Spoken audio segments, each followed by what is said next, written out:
संसद सत्र की शुरुआत। पीएम ने कहा आज बजट सत्र की शुरुआत हो रही है। बार बार चुनाव से संसद के सत्र प्रभावित होते हैं।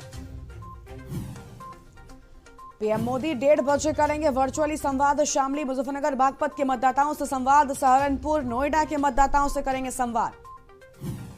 मुख्यमंत्री का आगरा दौरा। 3 विधानसभा क्षेत्रों में प्रभावी मतदाता संवाद कार्यक्रम में सीएम करेंगे शिरकत। रघुनाथ डिग्री कॉलेज में कार्यक्रम का आयोजन। Priyanka Gandhi door to door करेंगी कैंपेनिंग। नोएडा में 1 बजे प्रियंका गांधी करेंगी कैंपेनिंग। नोएडा के आमजनों से कई समूहों से मुलाकात। सैफई में अखिलेश यादव के निवास पर उमड़ी भीड़। मैनपुरी की करहल विधानसभा सीट से अखिलेश का नामांकन। भीम आर्मी के चीफ चंद्रशेखर पहुंचे गोरखपुर। सदर सीट से आजाद पार्टी के प्रत्याशी हैं चंद्रशेखर। भीमराव अंबेडकर की प्रतिमा पर किया माल्यार्पण। आप देख रहे हैं के न्यूज, खबरों का सारथी। नमस्कार, मैं हूं गरिमा वाजपेयी और आप देख रहे हैं के न्यूज का सबसे खास कार्यक्रम राजनीति। और आज हम राजनीति में बात करेंगे उत्तर प्रदेश की राजनीति से जुड़ी बड़ी खबरों की।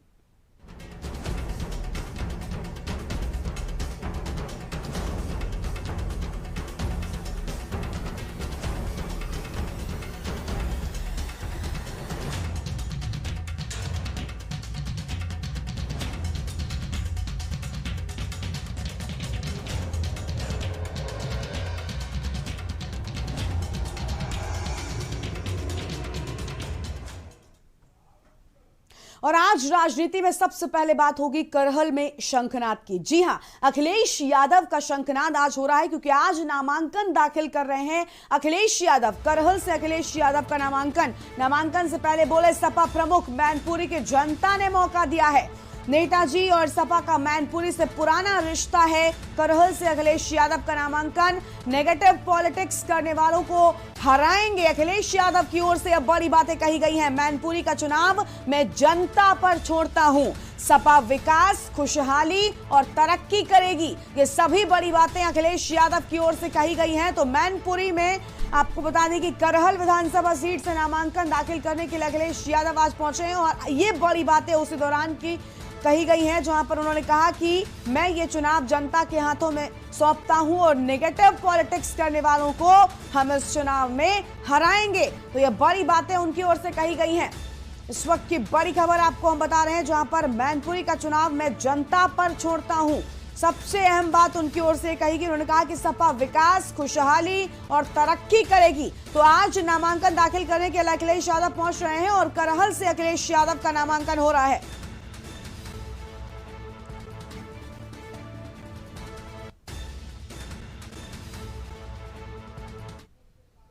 और अब आपको बताते हैं कि बजट 2022 जो है उस पर भी हम लगातार आपको तस्वीरें दिखाएंगे, लेकिन उससे पहले एक और बड़ी खबर आपको बता दें जहां पर करहल सीट का इतिहास क्या है सबसे पहले वो आपको समझाएंगे। करहल विधानसभा सैफई से बेहद करीब है। यहां पर सपा परिवार का काफी वर्चस्व है और इसे समाजवादी पार्टी का गढ़ भी माना जाता है। करहल विधानसभा सीट पर यादव मतदाता का दबदबा है। यहां यादव वोटरों की संख्या 1,44,000 है। चुनाव आयोग के मुताबिक सोबरन सिंह यादव को 49.81% 2017 के विधानसभा चुनाव में सोबरन सिंह यादव को 49.81% और बीजेपी के रामा शाक्य को 31.45%। तो वहीं बीएसपी के दलवीर को 14.18% वोट मिले थे। यह बड़ी खबर आपको बता रहे हैं जहां पर करहल से अखिलेश यादव का नामांकन और यह इतिहास रहा है। करहल विधानसभा सीट का गढ़ माना जाता है समाजवादी पार्टी का और इसी के चलते आज यहां पर नामांकन दाखिल करने के लिए अखिलेश यादव पहुंचे। उस दौरान उन्होंने कई बड़ी बातें भी कही। तो नेताजी और सपा का मैनपुरी से पुराना रिश्ता है। अखिलेश यादव की ओर से यहां पर साफ साफ कहा गया और कहा कि ये चुनाव मैं जनता के हाथों में सौंपता हूं। और इसी बीच आपको बता दें कि जब नामांकन के लिए अखिलेश पहुंच रहे थे उस दौरान अखिलेश की ओर से कौन सी बड़ी बातें कही गई, सबसे पहले वो सुनिए आप। मैं सबसे पहले धन्यवाद देना चाहता हूँ मैनपुरी की जनता के और यहाँ के विधायक का और यहाँ के संगठन के लोगों ने जिन्हें मौका दिया है कि आज मैं करहल से चुनाव के लिए नॉमिनेशन करने जा रहा हूँ। ये क्षेत्र बिल्कुल घर के पास का एक घर है। नेताजी का और समाजवादी पार्टी का बहुत पुराना रिश्ता रहा है। एक सकारात्मक राजनीति को आगे बढ़ाया है, एक प्रोग्रेसिव पॉलिटिक्स को हमेशा बढ़ाया है, और मुझे उम्मीद है इस चुनाव में जो नेगेटिव पॉलिटिक्स करते हैं, जो नकारात्मक सोच के उन्हें हराएंगे और उत्तर प्रदेश से हटाएगी भी जनता। पूरे चरण में और आसपास जहां जहां चुनाव हो रहा है, समाजवादी पार्टी को मौका दें। समाजवादी पार्टी विकास, खुशहाली और तरक्की के रास्ते पे प्रदेश को ले जाएगी। ऐतिहासिक ऊंचाई तक विकास को ले जाने के लिए समाजवादी पार्टी की जनता मदद करे, यही मैं अपील इस मौके पर कर सकता हूं। तो नामांकन से पहले ये बड़ी बातें यहां पर अखिलेश यादव की ओर से कही गई हैं। और अब आपको बताते हैं करहल सीट का इतिहास। जी हां, करहल विधानसभा सैफई से बेहद करीब है। सबसे अहम बात तो यही है क्योंकि सैफई जो कि समाजवादी पार्टी का गढ़ है, और करहल सीट को भी समाजवादी पार्टी का गढ़ माना जाता है। ये बड़ी बातें आपको हम ग्राफिक्स के जरिए बता रहे हैं। करहल विधानसभा सीट पर यादव मतदाताओं का दबदबा है और यहां पर यादव वोटरों की संख्या 1.44 लाख है। चुनाव आयोग के मुताबिक सोबरन सिंह यादव को यहां पर 49.81% वोट 2017 के चुनाव में मिले थे। तो करहल सीट का इतिहास आपको हम बता रहे हैं ग्राफिक्स के जरिए, जहां पर 2017 के अगर आंकड़े देखें तो बीजेपी के रामा शाक्य को 31.45% वोट यहां पर मिले थे। और वहीं आपको बता दें कि करहल सीट का जो इतिहास है वो काफी अहम है। बीएसपी के दलवीर को 14.18% 2017 के विधानसभा चुनाव में मिले थे। तो करहल सीट का इतिहास आपको हम बता रहे थे। ये विधानसभा सैफई के बेहद करीब है और जिसके चलते ये काफी खास है और इसे समाजवादी पार्टी का गढ़ भी माना जाता है। करहल सीट से ही पहली बार विधानसभा के चुनाव में अखिलेश यादव उतर रहे हैं। और इसी खबर पर अधिक बातचीत के लिए हमारे साथ में Uttar Pradesh bureau chief Dinesh Tripathi ji phone line पर जुड़ चुके हैं। दिनेश जी, करहल विधानसभा सीट से आज अखिलेश का नामांकन, अभी हम अपने दर्शकों को यहाँ पर बता रहे थे कि करहल सीट का इतिहास कितना रोचक रहा है, क्योंकि यादवों का गढ़, समाजवादी पार्टी का गढ़ माना जाता है और आज यहीं से नामांकन दाखिल कर रहे हैं, पहली बार विधानसभा चुनाव में उतर रहे हैं। तो क्या लगता है कि इस बार जब विधानसभा का चुनाव हो रहा है तो समाजवादी पार्टी के लिए काफी अहम है, क्योंकि वर्चस्व की लड़ाई के साथ साथ अब अखिलेश भी चुनावी मैदान में है? समाजवादी पार्टी का ये गढ़ रहा है मैनपुरी की करहल सीट। करीब 32 सालों से लगातार समाजवादी पार्टी का इस सीट पर कब्जा रहा है। यहाँ तक कि 2017 में भारतीय जनता पार्टी का प्रचंड लहर होने के बावजूद भी करीब, जैसा आपने बताया कि न्यूज के दर्शकों के, कि 54% मतदान समाजवादी पार्टी के पक्ष में हुआ है विधानसभा 2017 में। तो इस सीट को अखिलेश यादव अपनी सीट मानकर, हालांकि जो उन्होंने भावुक अपील की है नामांकन। दिनेश जी आपके पास वापस आएंगे। इस बीच हमारे साथ में संजय त्रिवेदी जी जुड़ चुके हैं, भारतीय जनता पार्टी के प्रवक्ता हैं। संजय जी, आपका बहुत बहुत स्वागत है के न्यूज पर। संजय जी, आज हम तस्वीरें अपने दर्शकों को लगातार दिखा रहे हैं जहां पर नामांकन के लिए अखिलेश यादव आज जा रहे हैं। भीड़ देखकर तो ऐसा लग रहा है कि क्योंकि करहल को गढ़ माना जाता है, सैफई को गढ़ माना जाता है, तो यहाँ पर क्या इस बार भी समाजवादी पार्टी ही आने वाली है? संजय जी, क्या आप तक हमारी आवाज पहुंच रही है? हेलो जी संजय जी, करहल से अखिलेश यादव नामांकन के लिए पहुंच रहे हैं, भारी भीड़ देखने को मिल रही है, क्या इस बार भी समाजवादी पार्टी का ही वर्चस्व यहां पर देखने को मिलने वाला है?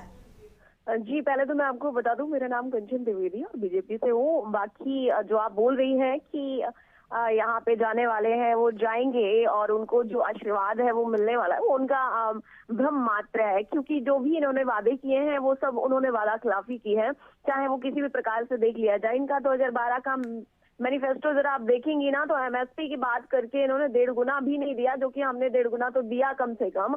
दूसरा, ये कर्ज माफी की बात करते हैं, किसानों का अन्न पोट्री लेकर के घूम रहे हैं, तो ये सब मुजफ्फरपुर से रंगी हुई पुडलियां हैं, तो इनका कुछ होने वाला है नहीं।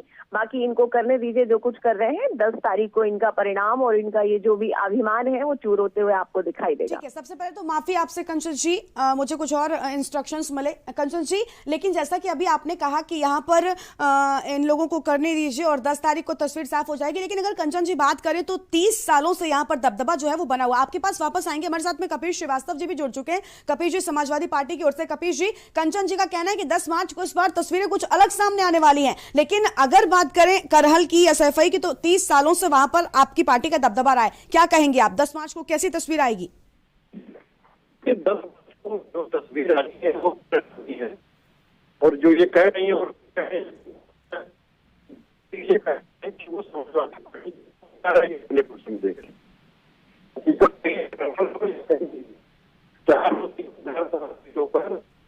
जनता पार्टी को हम लोग नाबूद करने की ठानी है और किसानों की शुरुआत होने जा रही है, आप देखेंगे, क्योंकि विनाश लीला खेलने वाली पार्टी को, भारतीय जनता पार्टी को कोई भी व्यक्ति लाइक नहीं कर रहा है। जहां इनके जनप्रतिनिधि अपना प्रचार के लिए जा रहे हैं वहां लोग गांव में घुसने नहीं दे रहे हैं। जी कपीश, बिल्कुल देखना होगा। कपीश जी, आपकी आवाज भी हम तक ठीक से नहीं पहुंची। हमारे साथ में कंचन द्विवेदी जी लगातार बनी हुई हैं। कंचन जी, अभी कपीश को हम थोड़ा वो सुन पाए, उसमें उन्होंने कहा कि किसानों की नाराजगी भी इनसे काफी ज्यादा है और 10 मार्च को तो तस्वीर बिल्कुल साफ होने वाली है और आप भी कह रही हैं कि जो नतीजा है वो हमारे पक्ष में आएगा। लेकिन इस बार वाकई समीकरण कुछ अलग तरह के बन रहे हैं कंचन जी।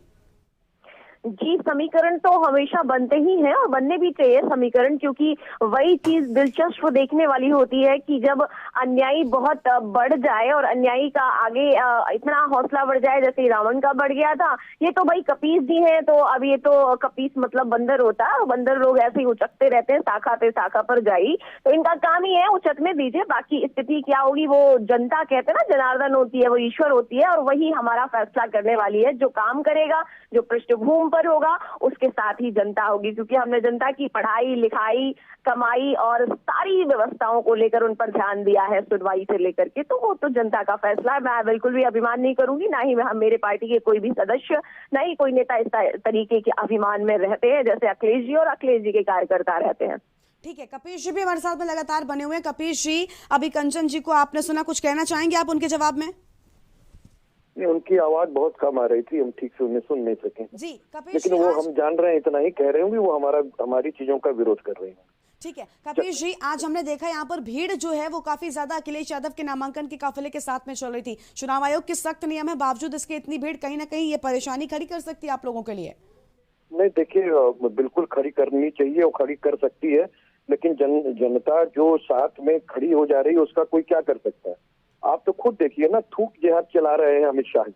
आपने देखा होगा कि वो पर्चे बांट रहे हैं, उनके साथ हजारों लोग पीछे चल रहे हैं और वहां पे चुनाव आयोग कोई कार्रवाई नहीं कर रहा। कोरोना काल में थूक लगा करके वो पर्चे बांट रहे हैं और इसकी कार्रवाई नहीं हो रही है। हमारे एक बड़े नेता के ऊपर आज कार्रवाई हो गई, आप कैसी बात कर रहे हैं कि कार्रवाई नहीं हो रही है? उनके ऊपर कोई कार्रवाई नहीं हो रही है। आप खुद बताइए, आज भी FIR का वीडियो हमारे एक बड़े कार्यकर्ता पर, थूक लगा करके, होली में थूक लगा करके और वो पर्चे निकाल करके लोगों को दे रहे हैं। आपके थूक जिहाद करने वालों के खिलाफ जो है FIR क्यों नहीं दर्ज किया जा रहा है? मेन चीज तो यही है। तो अमित शाह जी के खिलाफ क्यों नहीं हो रहा है? आयोग पर ही सवाल उठा रहे हैं, क्या कहना चाहते हैं आप? का है कि चुनाव आयोग का मतलब ये थोड़ी ना कि ईश्वर हो गया और उंगली उठा रहे। चुनाव आयोग अगर काम नहीं कर रहा है तो हमें दर्पण तो दिखाना पड़ेगा। आखिर एक तरफा कार्रवाई क्यों की जा रही है? जब ये जा रहे हैं अमित शाह जी बकायदा हुए जो है चला रहे हैं पश्चिम में, नहीं दिखाई दे रहा, लगा के बांट रहे हैं, ना मास्क लगाए हैं। यहाँ पर ये चुनाव आयोग यहाँ पर डिसाइड करेगा कि कार्रवाई किस पर करनी है, जो नियम तोड़ेगा उस पर कार्रवाई लगातार यहाँ पर की जाएगी। लेकिन कंचन जी, हम लगातार यहाँ पर अपने दर्शकों को दिखा रहे हैं करहल विधानसभा के बारे में, क्योंकि आज नामांकन करहल से कर रहे हैं। पहले जब करहल से चुनाव लड़ने की बात नहीं आई थी और जब सीएम योगी आदित्यनाथ का सामने आया कि वो गोरखपुर से चुनाव इस बार फिर से लड़ने वाले हैं, तो अखिलेश यादव सिर्फ नहीं बल्कि पूरे की पूरी समाजवादी पार्टी की ओर से ये बोला जाने लगा कि सेफर सीट चुन लिया। लेकिन अब जब अखिलेश यादव का भी नाम सामने आ गया तो समाजवादी पार्टी कह रही है कि क्योंकि बिजी हैं, पूरे उत्तर प्रदेश को संभालना है, तो इसको लेकर कुछ कहेंगी?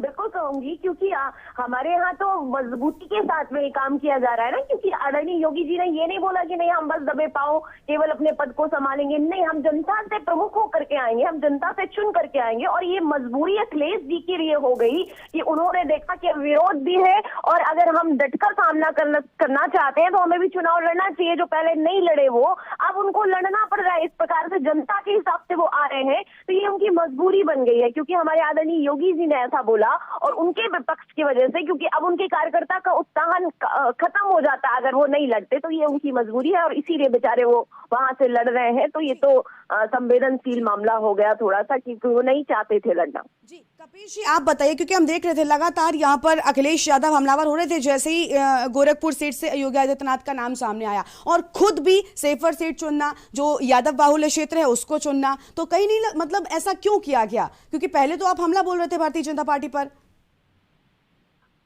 देखिए, कंचन द्विवेदी जी को तो ये समझ ही नहीं है कि वर्तमान समय में भी वो चुने हुए प्रतिनिधि हैं और 5 विधानसभा जीत करके ही वो सांसद बने हैं। अरे वो नहीं चाहते थे लड़ना, ये आपको समझ नहीं है। जहाँ वो बिल्कुल नहीं चाहते थे लड़ना। क्या पहले उन्होंने चुनाव लड़ा जब वो मुख्यमंत्री बने थे? हमें बताइए जरा, आपको समझ है इस बात की कि आप क्या बोल रहे हैं? प्रश्न उठाती है, अरे जनप्रतिनिधि थे। आप मेरी समझ पर मत जाइए कपिल जी, क्योंकि हम जानते हैं आपका नाम कपिल है, इसलिए आप वही हरकतें करेंगे। हम ये बात बहुत अच्छे से समझ गए आपके साथ डिबेट करते करते। क्यों नहीं लड़ लिए अयोध्या, क्यों नहीं लड़ लिए मथुरा, क्यों नहीं लड़ लिए काशी, क्यों नहीं लड़ लिए? पार्टी देखिए, हमारे यहाँ पार्टी है, पार्टी आपके यहाँ पारिवारिक टाइप की पार्टी नहीं है। जो अखिलेश जी चाहे वही होगा, जो धरने पे बैठ जाए, जो अखिलेश जी का मन हो, जो मर्जी हो राजा साहब की वही होगा। हमारे यहाँ पार्टी है और एक गठन है, और जो हर एक कार्यकर्ता चाहेगा वो होता है। न यहाँ पर किसी नेता का नेतृत्व है, न यहाँ पर किसी राजाशाही की राजनीति है। यहाँ पर पार्टी का हर एक कार्यकर्ता की सुनवाई है, और जो पार्टी चाहती है वो होता है। यहाँ पर किसी परिवारवाद की सरकार नहीं चलती है। यहाँ पर हर एक व्यक्ति की, जनता की सरकार चलती है। परिवार होगा ना, वो जानेगा सुख दुख किसी का। ये अखिलेश जी टीपू सुल्तान वाली पार्टी नहीं है। ये पार्टी है जनता की। ये पार्टी हर एक कार्यकर्ता की, जो होगा वो कार्य होगा। यहाँ पर कोई तानाशाही वाली पार्टी नहीं चलती, गुंडागर्दी वाली पार्टी है। समझेगा कंचन जी, आपके पास है। कंचन जी, आज नामांकन से जुड़ी बात कर लेते हैं। देखिए, आप दोनों में से कोई भी इस मुद्दे को लेकर एक दूसरे पर कुछ कह नहीं सकता, क्योंकि चाहे अखिलेश यादव हो या फिर योगी आदित्यनाथ, भले पार्टी ने दिया हो, लेकिन इस तरह से सेफर सीट अगर बड़े नेता ही चुनेंगे तो जो आम नेता हैं, जो बाकी के आपके विधायक प्रत्याशी हैं, उनके अंदर मोटिवेशन कैसे आएगा? कैसे एक मॉरल सपोर्ट जो होता है वो कैसे मिलेगा? यही है कि भाई हम भी चुनाव लड़ रहे हैं और जनता के कितना कौन प्रिय है ये दिखाने के लिए ये उनको आजमाइश के लिए ये एक मौका होता है। और हर एक नेता को चुनकर ही जाना चाहिए, हर एक नेता को अपने जनता के सम्मुख जाना चाहिए, जो कि हमारी पार्टी कर रही है। लेकिन अब जिसके आप जीत कर रहे हैं या 2-3 जो नेता हैं इनके बड़े बड़े कहाँ जाएंगे, किसके पास जाएंगे? तो इनको बड़ी अच्छा खासा मौका है। अब आप नेता बने हो तो किसके लिए बने? ये तो बिल्कुल खंडित बात है ना। आप जनता से वोट लेते हो और जनता के पास जाने के लिए ये कहते हो कि नहीं वो तो भाई ऊपर सवाल हो रहे, हम उनके दरवाजे नहीं जाएंगे तो किसके दरवाजे जाएंगे? जो हमें हमारे सिंहासन तक पहुंचाता है, जहां हमें सेवा करने की वो बुनियाद देता है, हम उसके घर नहीं जाएंगे, हमारी बेइज्जती हो जाएगी। ये आपके संस्कार होंगे, आपकी पार्टी के संस्कार होंगे कि उनके घर जाने पर किसी बड़े नेता की बेइज्जती हो जाती है। हमारी पार्टी की कोई बेइज्जती नहीं होती, क्योंकि हम उन्हीं लोगों के आशीर्वाद से सिंहासन पर बैठते हैं, ना कि अपने अहंकार से, ना अपने इसी प्रकार के वर्चस्व से बैठते हैं। 10 मार्च को तस्वीर साफ हो जाएगी। बहुत बहुत शुक्रिया आपका के न्यूज पर जुड़ने के लिए और हमारे साथ बातचीत के लिए। और कपिश जी भी हमारे साथ में जुड़े हुए थे, आपका भी बहुत बहुत शुक्रिया हमारे साथ जुड़ने के लिए, के न्यूज से बातचीत के लिए। तो बड़ी खबर आपको बता दें, जहां पर करहल से अखिलेश यादव का आज नामांकन हो रहा है। इलेक्शन ब्रेकिंग में आपको हम ये बड़ी खबर बता रहे हैं, जहां पर नामांकन से पहले सपा प्रमुख ने बड़ी बातें कही और कहा कि ये चुनाव मैं जनता के हाथों में छोड़ता हूं। मैनपुरी की जनता ने मौका दिया है और नेताजी को प्यार दिया है और मुझे उम्मीद है कि हमें भी प्यार देगी। तो नेताजी और सपा का मैनपुरी से पुराना रिश्ता।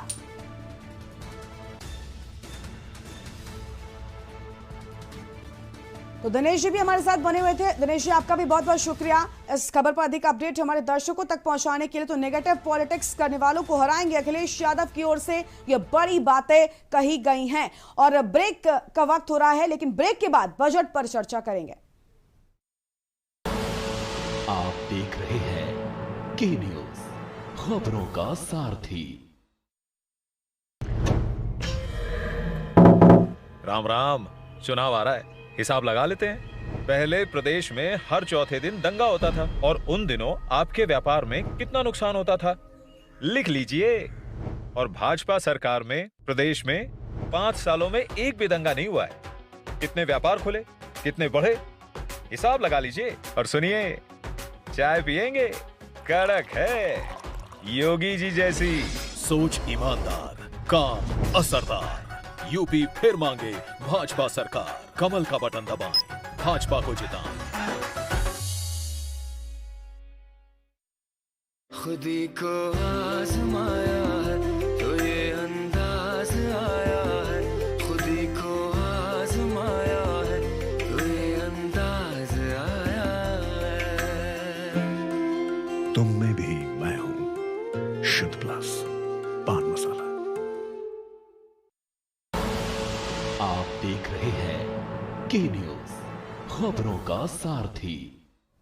ब्रेक के बाद आप सभी का स्वागत है। तो बजट सत्र 2022 पर हम चर्चा करेंगे, लेकिन उससे पहले आपको सीधा पंजाब लेकर चलते हैं, जहां पर पंजाब के मुख्यमंत्री चरणजीत सिंह चन्नी यहां पर नामांकन करने के लिए पहुंच चुके हैं। तस्वीरें आपको हम दिखा रहे हैं, सीधी तस्वीरें आपके टीवी स्क्रीन पर, जहां पर पंजाब के मुख्यमंत्री सीएम चरणजीत सिंह चन्नी नामांकन के लिए बरनाल पहुंचे हुए हैं। तो बरनाल से पंजाब के मुख्यमंत्री की तस्वीरें आपको हम लगातार दिखा रहे हैं, जहां पर नामांकन दाखिल करने के लिए सीएम चन्नी पहुंच चुके हैं। बरनाल से पंजाब के सीएम चरणजीत सिंह चन्नी की तस्वीरें आपके टीवी स्क्रीन पर, नामांकन दाखिल करने के लिए वो पहुंच चुके हैं। और यहां पर आप देखिए, क्योंकि सख्त नियम बनाए गए हैं तो कुछ ही लोगों को अंदर जाने दिया जा रहा है। नामांकन कराने के लिए सीएम चन्नी पहुंच चुके हैं। इस वक्त की बड़ी खबर और सीधी तस्वीरें आपकी टीवी स्क्रीन पर आपको हम दिखा रहे हैं, जहां बरनाल से पंजाब के मुख्यमंत्री चरणजीत सिंह चन्नी की ऐसी ही तस्वीरें हैं आपकी टीवी स्क्रीन पर। नामांकन करने के लिए सीएम चन्नी पहुंच चुके हैं। बरनाल से पंजाब के सीएम चन्नी की तस्वीरें आपकी टीवी स्क्रीन पर। नामांकन कराने के लिए सीएम चरणजीत सिंह चन्नी पहुंच चुके हैं। बरनाल से ये तस्वीरें आपकी टीवी स्क्रीन पर, जहां आज नामांकन दाखिल करेंगे सीएम चन्नी।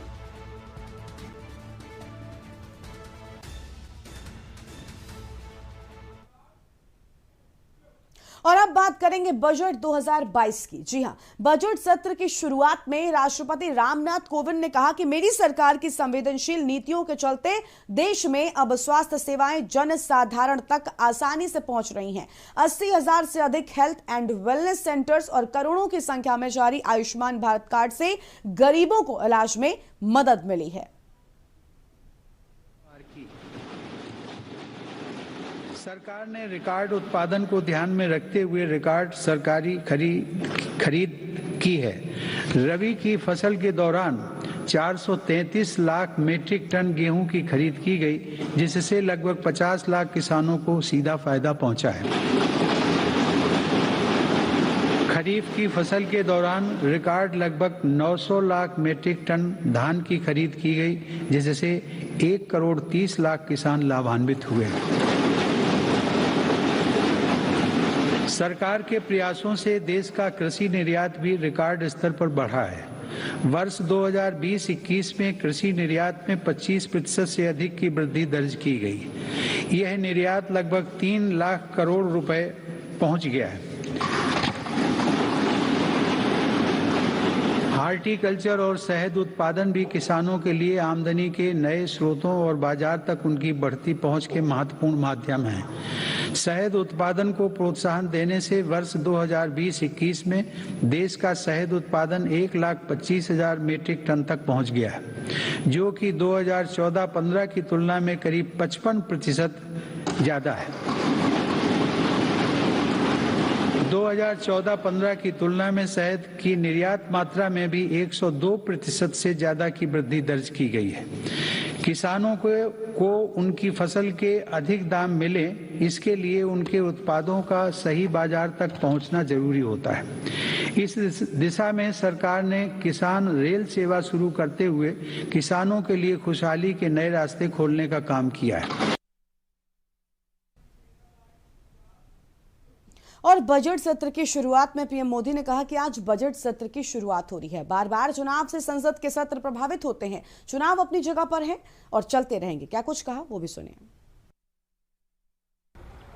आज बजट सत्र का प्रारंभ हो रहा है। मैं आप सभी का और देश भर के सभी आदरणीय सांसदों का इस बजट सत्र में स्वागत करता हूं। ये बजट सत्र विश्व में सिर्फ